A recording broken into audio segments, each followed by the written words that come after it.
So in today's video, I wanted to just do something a little different and kind of highlight some changes within the game that of course have always been since each season.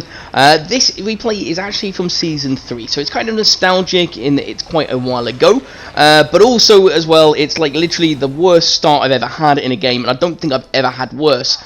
Where it starts off so badly, but the game actually does get better, and it kind of ends up being a really, really good game. So my name's Dracula44, so thank you for taking the time to actually stop by and watch the video. Now remember, before I go into the main sort of bulk of it, to never stop believing, never stop moving, and stay Apex. Right, let's get into the main bulk of the content. So recently, of course, for those who do watch my videos, I have been posting a lot of different ideas, LTM modes, you know, little concept ideas that I'd like to see, and, you know, all those things. But I thought, well, you know, I hadn't posted a video yesterday. I felt like I just needed a little break from editing and doing all these things, you know, had other stuff to do, and I wanted to kind of make a good video for you guys this time round. Now, this particular replay, one of the things I will say is that in Season 3, this was very early days, so I did not know the map as well as I do now, and that was just because I'd always only known Kings Canyon. I didn't know really World's Edge very well, and I found it very, very tough early on. And also as well, I suppose being quite honest with myself, I do honestly think that I was not as good a player as I am now. Now, do not get me wrong, I do not think I am the greatest player, because I'm not, but however, I definitely think I've improved just because, of course, of generally playing, you know, knowledge of particular situations, learning from your mistakes, learning not to get shot in the back by a flatline from a guy you can't see. Yeah, always helps. But little things like that. Now, one of the big things as well, of course, is I am playing Mirage, and for those of you who don't know or didn't start in the earlier parts of the game, this is what Mirage looks like before his rework. So, of course, you'll know that from the Season 5 onwards, when they reworked him, you can go gain control of his decoys. You can't in this. His decoys are literally very generic. You throw out a very sort of typical one. You can make it crouch. You could make it slide down a hill if you were sliding down a hill,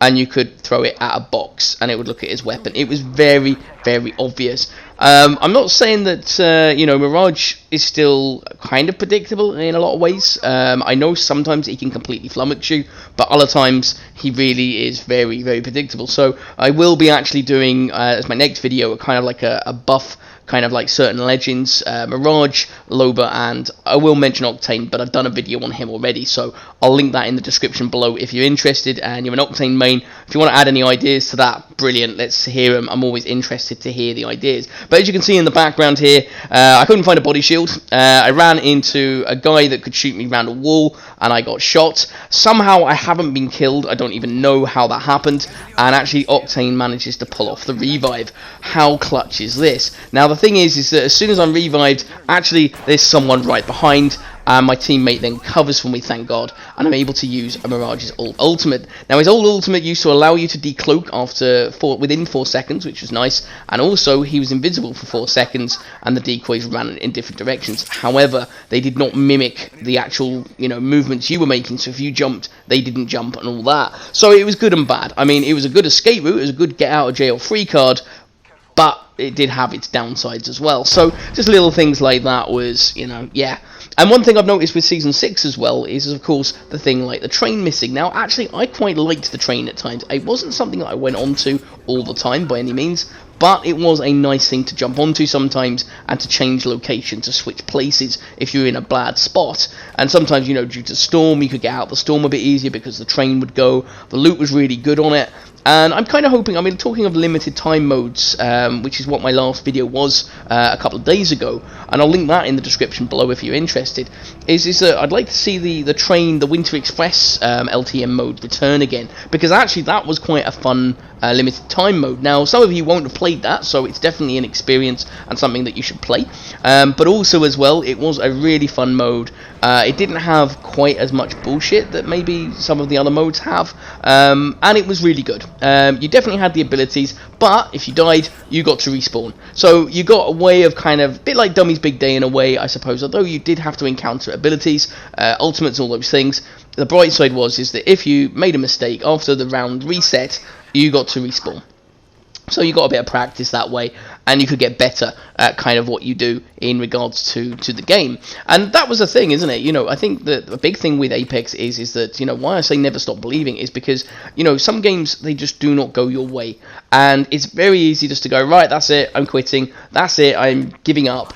And, I could have easily, like, when I'm downed, I could have easily left the game, said, right, that's it, the teammates aren't bothering getting me up, it's a bad game, I'll write it off and I'll go on to the next one. But actually, teammates aren't always as unreliable as people think. Yes, they are sometimes, don't get me wrong, sometimes they're absolutely useless, but sometimes they do actually provide the support that you need. And sometimes you've got to have a little bit of faith in them.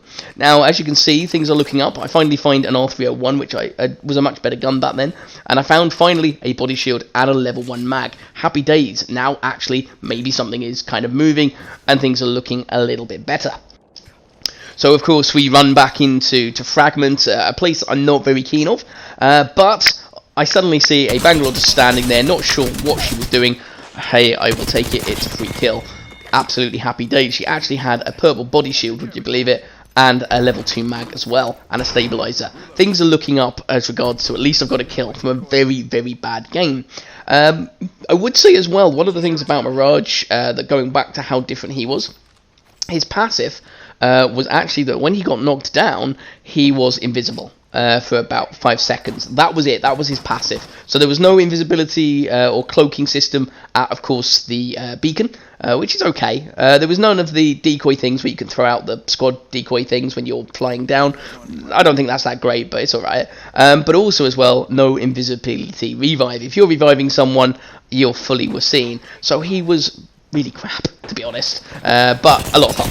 As you can see there, I flank one of the teammates. I mean, totally oblivious that I was even there. Of course, we come up then, shoot the Pathfinder, and I'm now sitting on 3 kills. This game is starting to move in a direction that I would personally like to see. And, of course, it's like a lot of things, you just always hope. Now, I would say that in regards to my aim, my settings were definitely different, which is something I've mentioned before and what I use now. They were very different back then. I think they were just the default. And I think that sensitivity-wise and aim-wise was definitely a lot worse than what it used to be. And it's kind of interesting to just see how many, different things you do as a player. It doesn't mean that every single thing I was doing was bad, but I do see that there were changes and things that I do a lot better, and things that I still do a bit worse. I think looting is definitely one thing that I'm particularly not that great at. I'm not as bad as some. Viper, sorry, I just had to mention him. He's terrible at looting, probably the worst. But it is one of those things where it's a process. Now you can see I do miss some terrible shots there. Not sure what was happening, but however, I do manage to get the knockdown. So happy days. Now again, little things that I notice is that I try shooting the gold knockdown shield. Why did I even bother doing that? Something that you question sometimes, and you think, wow, did I actually bother to do that? I might as well have just realistically just left it, healed up, and of course waited until he was killed, which he is. So there's little things like that, decision making, that can make such a difference into a match. Luckily I got away with it, no one pushed, and the Octane then does the finisher, and I decide to shoot him as well just for fun.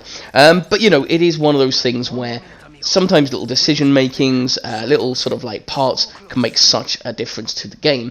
And and when you sort of watch back, you kind of your replays and sort of like your little decisions, you can see things that you did really well and you go, I like that. That was a good decision. That was a really good choice. And then there's other things that you question and go, what on earth was I doing? Now, there's a moment here where this could have been very dicey. There's a Bangalore basically on top of the building. Now, she's the last teammate of the two that we've just killed. Bloodhound had killed one, I'd killed the Pathfinder. Ultimate Bangalore, yeah, I mean, again, it's still not that scary anymore. I mean, it does disorientate you a little bit, but it's not that brilliant. Now, the choice and decision on this particular one, and why I pushed up on the building, was simply because this Bangalore was probably one of the worst shots that I've ever had. But I did fail to jump on the zip line at least about twice. I don't know why. I was pressing the button to jump, and it completely flummoxed me as to why it would not let me, jump up there. But then realising she was such a terrible shot, I thought I had a pretty damn good chance of taking her down. So, of course, that is why I pushed. I was pretty confident it was the last one, and that was why. Now, she does hit me a couple of times. Okay, fair enough. But she's not the best player at all by any means. And as you can see, Spitfire does its business, shoots her down. She had the movement of a bot, so she died. Brilliant. Happy days. And that was fine. So little things like that, happy days. I'm now sitting on 5 kills, Didn't get the zip line down, which again, I don't know why I didn't do that. I just jumped down. Bit silly, but not the biggest thing. Just a little bit of choices that you could make that could make your life just a little bit easier. So in regards to this particular rest of this match, it goes about as perfectly as could expect. And I literally, what a turnaround from when I land at the first start. Can't find a body shield. It takes me 5 minutes 45 seconds before I even find one. And I get knocked down by a guy firing a flatline around a wall that I couldn't even see. What a bit of a change from that. Now, I have got an old match that I'm going to post in the link. It was probably my best start in Apex I've ever had. Literally crazy. And it was also as well, for sort of like crazy purposes, I've been YouTubing quite regularly for around about, what, 3 to 4 months now. Now, I've got about 67 subscribers, so it's not like I've got loads at the moment, but it is nice, you know, I have definitely grown from when I started posting more regular videos. But in the video, it goes probably about as best as I could hope from the beginning, but also it was my first ever Apex video. So, I mean, if you'd like to check that out and, you know, let me know what you thought and how the changes have been made and how much that's progressed, then that would be fantastic. You know, again, it's always about trying to kind of improve and, you know, maybe improving on things that, you know, aren't as good in regards to these videos. I try and keep them entertaining, try and keep them different, like posting different topics. This one's just a bit of fun. You know, it's like anything. I don't want to always post just topic-related stuff. It's nice to post some gameplay as well. And I do stream currently once a week as well, so trying to do that regularly when I can. So yeah, I think that's mainly it. Regarding loot boxes and the layout that they have, let me know if you preferred the layout that you've seen on this video as the old one, if you haven't seen it, or whether you like the new one. I'd be always interested. But otherwise, that is pretty much it for me. The match goes about as well as I could hope, and I was really happy with it. If you like the video, do drop a like. It really helps me out. And if you do want to subscribe for future content, then that would be absolutely amazing. But you only have to do what you feel like you want to do there. But it helps me grow, and that's all I can really ask. But otherwise, do remember to never stop moving, never stop believing, and stay Apex. That is it from this particular video. Thank you very much for stopping by, and I hope you enjoyed it, and I shall see you in the next video. You take care. See you later. Bye.